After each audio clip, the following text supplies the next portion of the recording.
नमस्कार, मैं हूं मिलिंद खांडेकर और आप देख रहे हैं हिसाब किताब में आज हम बात करेंगे अडानी ग्रुप के बारे में।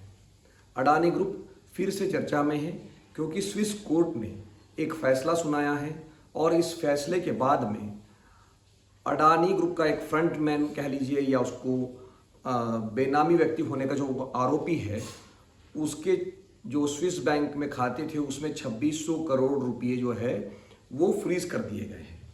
वो पहले से ही फ्रीज थे।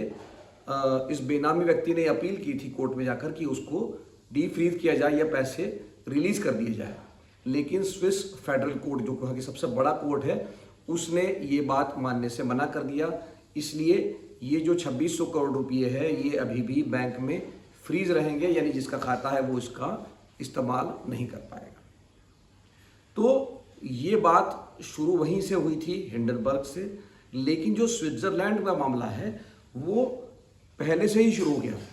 हिंडनबर्ग की रिपोर्ट आई जनवरी 2023 में, यानी पिछले साल जनवरी में, लेकिन स्विट्जरलैंड में जो मामला चल रहा है वो दिसंबर 2021 में एक मुकदमा लिखा गया एक बेनामी व्यक्ति के खिलाफ। मुकदमा इस बात को लेकर था कि उसके खाते में जो पैसे हैं उसमें स्विस प्रोसिक्यूटर को ये शक था कि वो पैसा इस्तेमाल हो रहा है मनी लॉन्ड्रिंग के लिए, और जिसके पैसे इस खाते में बताए जा रहे नहीं है उसका असली मालिक कोई और है।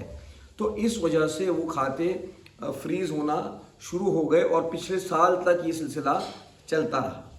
तो ये जब खाते फ्रीज हो गए, इस बीच में हिंडनबर्ग की रिपोर्ट आती है। हिंडनबर्ग की जो रिपोर्ट में बात कही गई थी अडानी को लेकर, उसको एक तरह से पुष्टि कर रहा है जो स्विस फेडरल कोर्ट का फैसला है, क्योंकि स्विस बैंक ने, वहाँ की जो बैंकों ने जब वो खाते फ्रीज किए थे तो उन्होंने ये कहा था कि इस खाते में जो भी व्यक्ति है उसका अडानी ग्रुप के शेयरों में निवेश है। ये निवेश जो है वो उन्होंने ब्रिटिश वर्जीनिया आइलैंड और बरमुडा के जो ऑफशोर फंड्स हैं वहाँ से उन्होंने अडानी के शेयरों में पैसे लगाए थे, ये उन पर आरोप था। तो ये मामला तब खुला जब ये लोग, जिसका ये खाता था बेनामी खाता, वो कर्जा मांगने गया बैंक के पास, और जब बैंक ने जांच की उस व्यक्ति के खातों के बारे में तो उसको लगा कि ये इस पैसे का मालिक कोई और है और ये उसको एक तरह से कर्जा देना से मना कर दिया था। और उल्टे उन्होंने वहाँ पर जो मनी लॉन्ड्रिंग के जो अधिकारी हैं उनको रिपोर्ट किया कि भाई इस खाते में कुछ गड़बड़ी होने की आशंका है, तो वो खाते जब्त हो गए। तो एक वेबसाइट है जो बिजनेस पे रिपोर्ट करती है, मॉर्निंग कॉन्टेक्स्ट, उन्होंने ये जो स्विस कोर्ट है उसका पूरा फैसला उन्होंने पढ़ा है और उसके आधार पे उन्होंने रिपोर्ट बनाई है। तो उनका जो ये रिपोर्ट है वो ये कहती है कि अभी जो स्विस फेडरल कोर्ट का, यानी कि जो स्विट्जरलैंड की सबसे बड़ी अदालत का जो फैसला आया है वो तब आया है कि जब वो बेनामी व्यक्ति कोर्ट में गया, अपील में गया, और उसने कहा कि जो ये मेरे खाते में जो 2600 करोड़ रुपया या 310 मिलियन डॉलर जो पैसा है उसको आप रिलीज कर दीजिए। तो वो मांग, वो अपील खारिज कर दी स्विस फेडरल कोर्ट ने। अब इसका मामला भारत से कैसे जुड़ता है? तो मॉर्निंग कॉन्टेक्स्ट की रिपोर्ट ये कहती है कि जो अपील करने वाले बेनामी व्यक्ति है, जो कि अडानी का ही आदमी बताया जाने का आरोप है, उस व्यक्ति ने अपनी याचिका में दो बातें लगाई थी। एक थी सुप्रीम कोर्ट की रिपोर्ट कमेटी, सुप्रीम कोर्ट ने जो एक्सपर्ट कमेटी बनाई थी हिंडनबर्ग पर जो आरोप लगे थे उसके बाद में, तो कथित रूप से जो एक क्लीन चिट दी गई थी कि भाई अडानी के बारे में उनको कोई सबूत नहीं मिले हैं। एक तो वो रिपोर्ट लगाई, और दूसरी उन्होंने एक और रिपोर्ट लगाई थी जो कि नोटिस, अभी आपको याद होगा कि हिंडनबर्ग को सेबी ने एक नोटिस भेजा था कि भाई आपने जो ट्रेडिंग की है वो नियमों का उल्लंघन है। तो ये बताने के लिए कि भाई ये सारी बातें भारत के कानून में, भारत की कोर्ट में इसको मान्यता नहीं दी गई है, लेकिन ये रिपोर्ट भी स्विस फेडरल कोर्ट ने रिजेक्ट कर दी, उसको सबूत नहीं माना और उन्होंने वो पैसे रिलीज करने से मना कर दिया। तो एक तरह से जो आरोप भारत में अडानी ग्रुप पर लग रहे थे कि वो विदेशी फंड का इस्तेमाल करके अपने देश में अडानी के खुद ही शेयर खरीद रहे थे, उसके भाव बढ़ा रहे थे, उसको पुष्टि मिल गई, उसको बल मिल गया इस स्विस कोर्ट के जो का फैसला आया है। इससे इस बात को, इस आरोप को बल मिल रहा है। बल मिलने का कारण यह है कि पहले आप थोड़ा कानून समझ लीजिए कि ऐसा क्यों हो रहा है। देखिए सेबी का एक नियम ये कहता है कि कोई भी प्रमोटर 25% से 75% से अधिक अपनी कंपनी में होल्डिंग नहीं रख सकता है। तो अडानी ग्रुप की ज़्यादातर कंपनियों में ये आंकड़ा 74, 75, 73 इसके आसपास रहा है।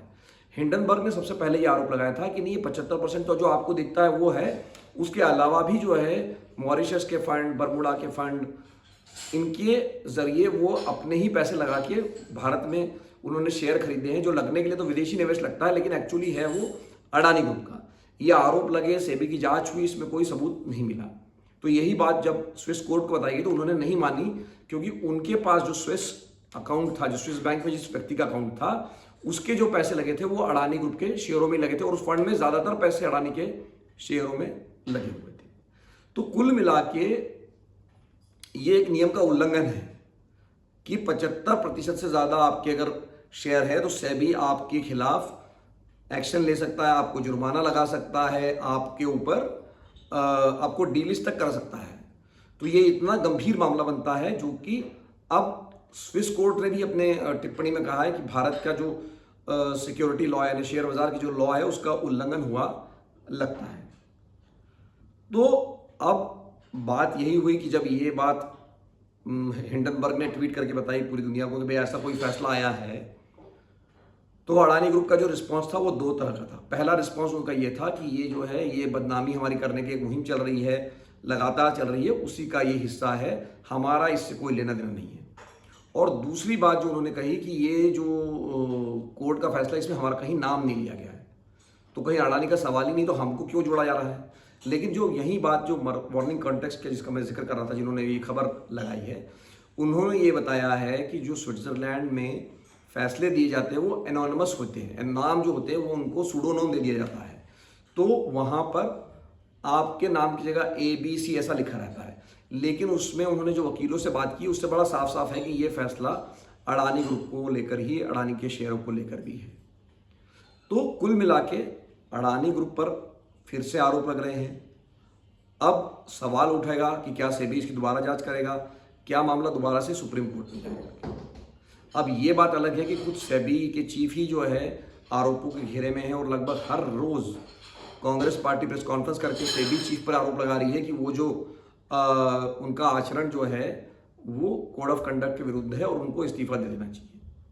तो ऐसा लग रहा था कि ये जो आरोप हिंडनबर्ग से अडानी पर लगना शुरू हुए, फिर सेबी पे चले गए, लेकिन अब फिर से घूम फिरकर अडानी पर स्पॉटलाइट आ रहा है।